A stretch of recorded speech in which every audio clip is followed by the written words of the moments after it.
Visible to the naked eye, only 1,500 light-years from Earth, the Great Orion Nebula has been known and revered since ancient times. A popular target of Hubble, researchers have now identified 42 new disks within it that could be the beginnings of new planetary systems like our own.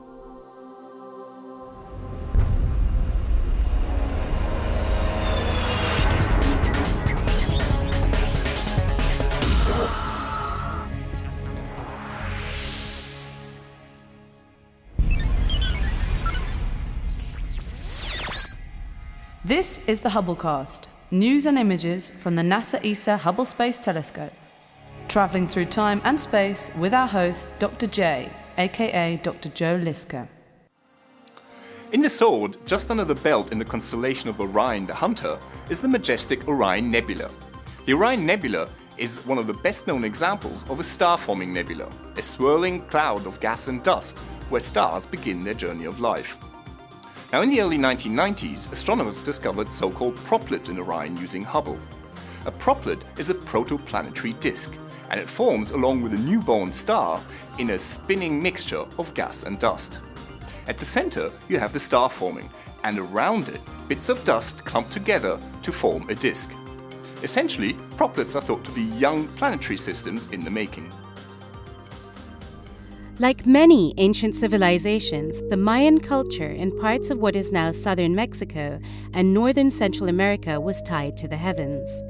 In fact, the constellation of Orion and the Orion Nebula play an important role in their story of creation, with 3 of the brightest stars in the constellation representing a hearth, and the nebula the fire that warms it. One of the first targets of astronomers after telescopes were invented in the 17th century, the Orion Nebula was also the first nebula ever photographed, over 100 years ago by the American astronomer Henry Draper, a pioneer in astrophotography. His photograph, taken in 1880, represents a milestone in the history of astronomy. Now, the beauty of the Orion Nebula is not its only draw. Astronomers are interested in it because it is one of the nearest star-forming regions to Earth, with stars that are massive enough to heat up the surrounding gas, making it glow. This fascinating object has been a favorite target of Hubble's from very early on in the observatory's lifetime. The sharpest image ever taken of the Orion Nebula was released in 2006. This image from Hubble's Advanced Camera for Surveys shows more than 3,000 stars of various sizes, some of which had never before been seen in visible light. Now, looking at the frenzied mixture of gas and swirling dust, it's pretty clear that a lot is going on inside the Orion Nebula. Within the awe-inspiring gaseous folds of Orion, researchers, using data from the Wide Field Channel on Hubble's Advanced Camera for Surveys, have identified 2 different types of disks. The ones that lie close to the brightest star in the cluster, Theta 1 Orionis C, and those farther away from it. The star affects the nearby disks by heating up the gas within them, causing them to shine brightly. The excited material produces many glowing cusps, which all face the bright star and are thus randomly oriented within the nebula. Other interesting features enhance the looks of these captivating objects, such as jets of matter flowing away and shockwaves. The dramatic shockwaves are formed when the stellar wind from the nearby massive star meets the gas in the nebula, producing interesting shapes. They sometimes appear like boomerangs or arrows, and in the case of 181825, the shockwave makes a Proprid look like a space jellyfish.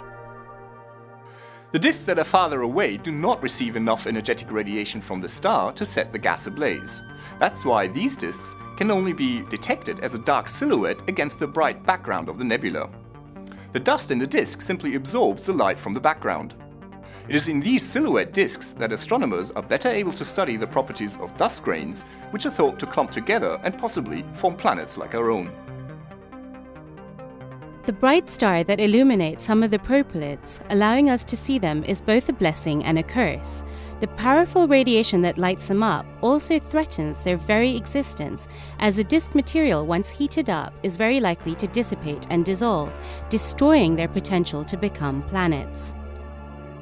Some of the bright Proplyds are doomed to be torn apart, but others will survive and perhaps evolve into planetary systems. It is relatively rare to see images of Proplyds in visible light. However, the resolution and sensitivity of Hubble, combined with the Orion Nebula's proximity to Earth, allow for an excellent view of these fascinating objects. Although Proplyds may appear to be only humble smudges, some of them are in fact the seeds of solar systems to come. This is Dr. J, signing off for the Hubblecast. Once again, nature surprised us beyond our wildest imagination.